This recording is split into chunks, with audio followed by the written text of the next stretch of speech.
Bismillahirrahmanirrahim. Assalamualaikum warahmatullahi wabarakatuh. Alhamdulillah wahdah, salatu wassalamu ala rasulillah. Amma ba'du, Allahumma salli ala nabil hashimiyyi Muhammadin wa ala alihi wa sallim taslima. Bapak Ibu, saudara sekalian berbahagia, apabila pembicaraan zikir itu untuk fadilah dan pahala, kita tidak perlu membicarakan zikir menggerak-gerakkan kepala. Akan tetapi, bila pembicaraan zikir itu dihubungkan untuk membersihkan batin atau hati kita, terutama dalam rangka membuang memori-memori trauma dari hati bawah sadar kita, maka pembicaraan mengenai zikir sambil menggerak-gerakkan kepala itu menjadi sangat penting. Bapak Ibu saudara sekalian, tidak semua kita hidup bahagia di masa lalu ya. Tidak sedikit orang yang mengalami trauma di masa lalu sebagai akibat terlalu sering dimarah, terlalu sering ditekan, dibully, sering diintimidasi, dihina, disakiti, dizalimi, dikhianati, dilecehkan, direndahkan, sering dibenci di masa lalu, dikucilkan dan sebagainya. Sehingga dia pun membawa memori-memori trauma masa lalu itu ke kehidupannya yang sekarang. Akibat dari memori trauma yang masih tersimpan di hati bawah sadarnya itu, kehidupannya menjadi terganggu. Usahanya gagal ya, pendidikannya tidak berhasil, ekonominya sulit, pekerjaan susah, jodoh susah, atau berjodoh tetapi rumah tangganya tidak pernah harmonis, cekcok melulu, tidak pernah bahagia, pergaulannya di antara manusia tidak baik. Nah, di sini seringkali kita menyalahkan sebab-sebab dekat dari kegagalan hidup kita di masa sekarang. Seringkali kita menyalahkan orang lain, menyalahkan pasangan, menyalahkan sahabat kita terhadap kegagalan-kegagalan yang kita rasakan di saat sekarang ini. Padahal penyebab utamanya itu adalah memori-memori trauma yang masih terpelihara di hati bawah sadar kita yang terdalam. Sebagian anak di panti rehabilitasi Inabah misalnya dianggap nakal, tidak terkendali. Ternyata setelah didiagnosa, hatinya masih menyimpan memori sakit hati kepada orang tuanya sendiri. Seorang gadis mengeluhkan hidupnya yang berantakan, usahanya gagal, pergaulannya dengan keluarganya kacau balau. Ternyata setelah didiagnosa, hatinya masih menyimpan memori sakit hati pada mantannya.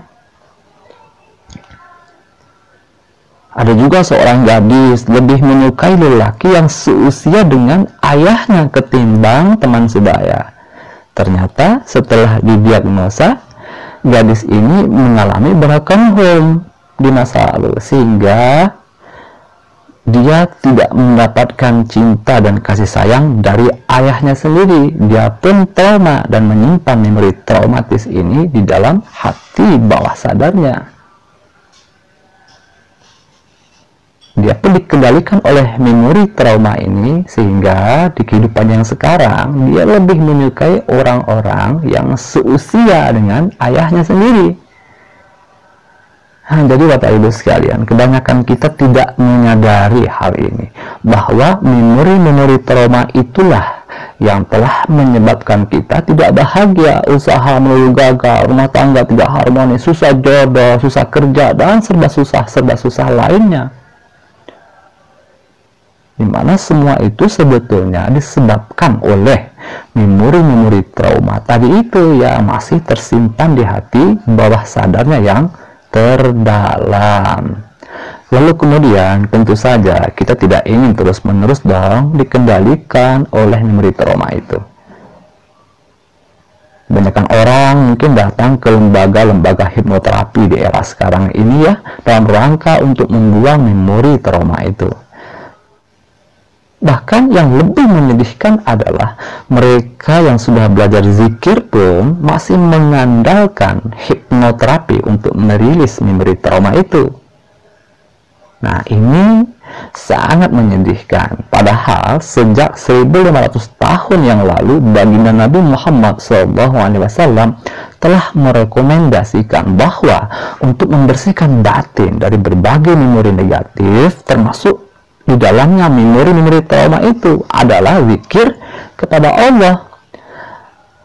Kenapa hal ini terjadi? Karena kita tidak paham ya bagaimana zikir itu membersihkan memori negatif dari ruang hati bawah sadar kita. Baik Bapak Ibu, saudara sekalian yang berbahagia, mari kita perdalam ya. Kita menukik sekarang. Bagi kita yang sudah terbiasa berzikir, tentu akan lebih mudah bagi kita untuk memahami materi ini.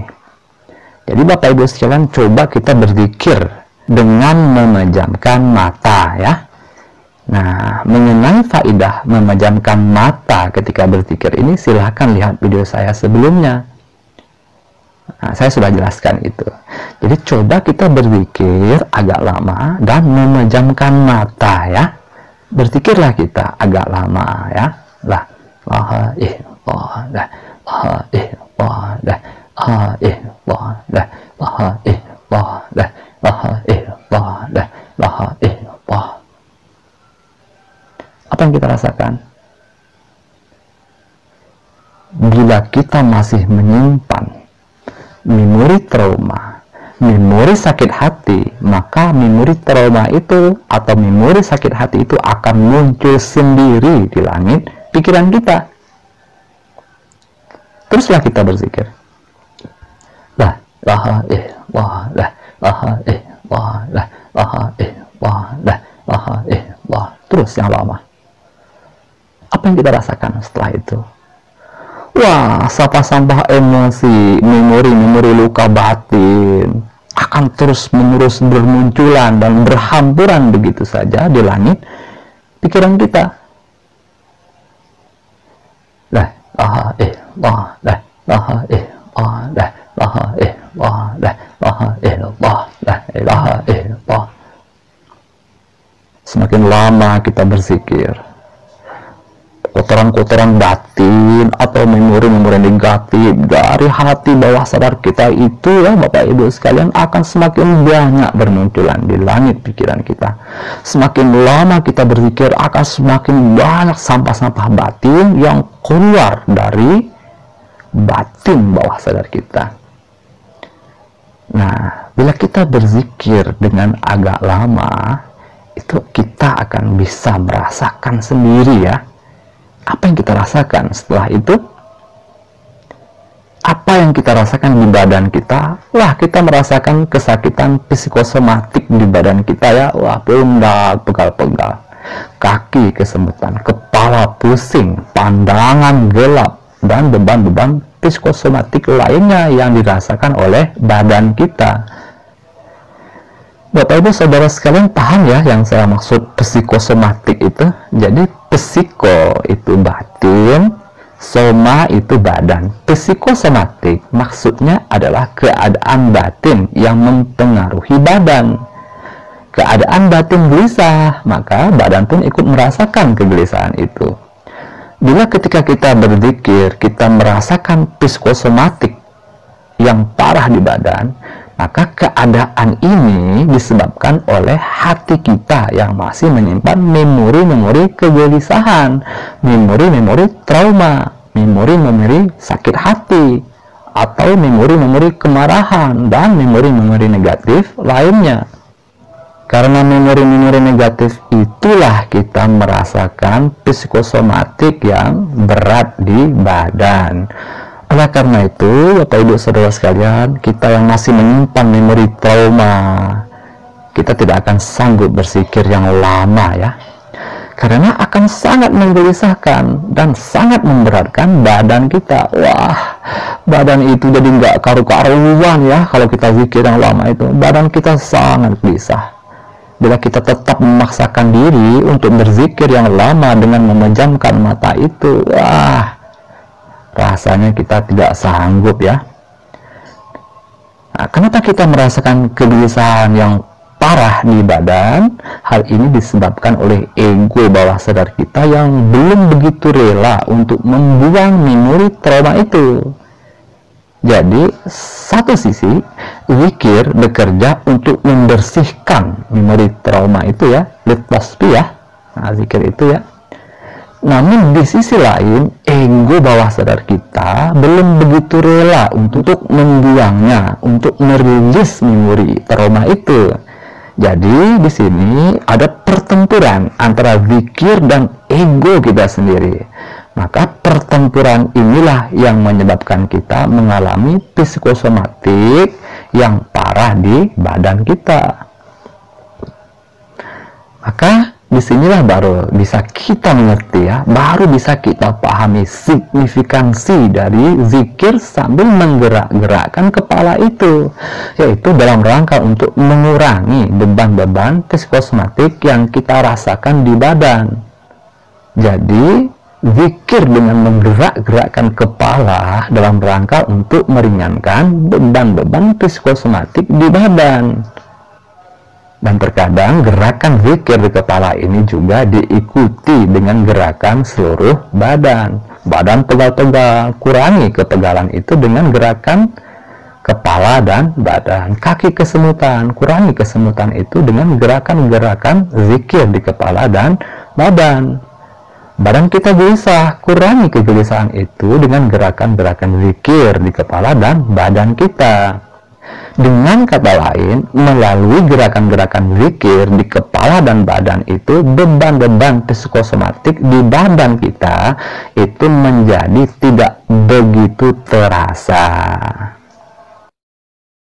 Wah, tidak mudah loh Bapak Ibu sekalian ya yang membuang memori-memori trauma ini. Wah, sangat susah sekali. Karena itulah zikir yang lama sambil menggerak-gerakkan kepala ini menjadi sangat membantu dalam rangka kita membuang memori-memori traumatis itu. Baik Bapak Ibu saudara sekalian, kemudian bagaimana proses zikir membersihkan memori trauma itu? Dalam rangka zikir pembersihan, Guru Agung Pangarsa Abah Anom menasihatkan untuk berzikir yang sebanyak-banyaknya. Dengan zikir yang sebanyak-banyaknya itu, kita akan mengalami psikosomatik di badan. Tadi sudah kita sedikit pahami ya.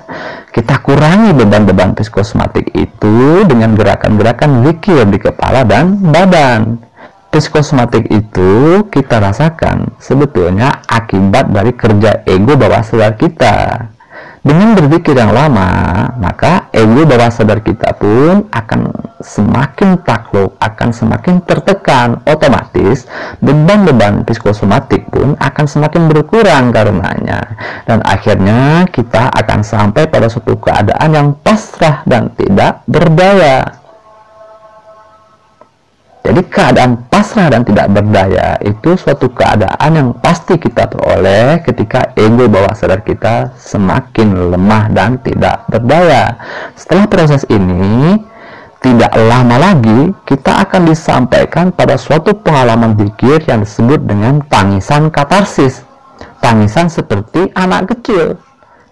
Tangisan katarsis ini bukan tangisan yang sengaja dihadirkan ya Ibu ya, tetapi memang sebagai reaksi batiniah yang ingin terbebas dari beban-beban traumatis yang dirasakannya selama ini. Nah, jadi tangisan katarsis ini hanya akan terjadi setelah kita mendapatkan rasa pasrah di batin sebagai akibat takluknya ego kita. Dengan kata lain, tangisan katarsis ini hanya akan terjadi setelah keangkuhan ego bawah sadar berganti menjadi kepasrahan dan keikhlasan kepada Allah Subhanahu wa Ta'ala.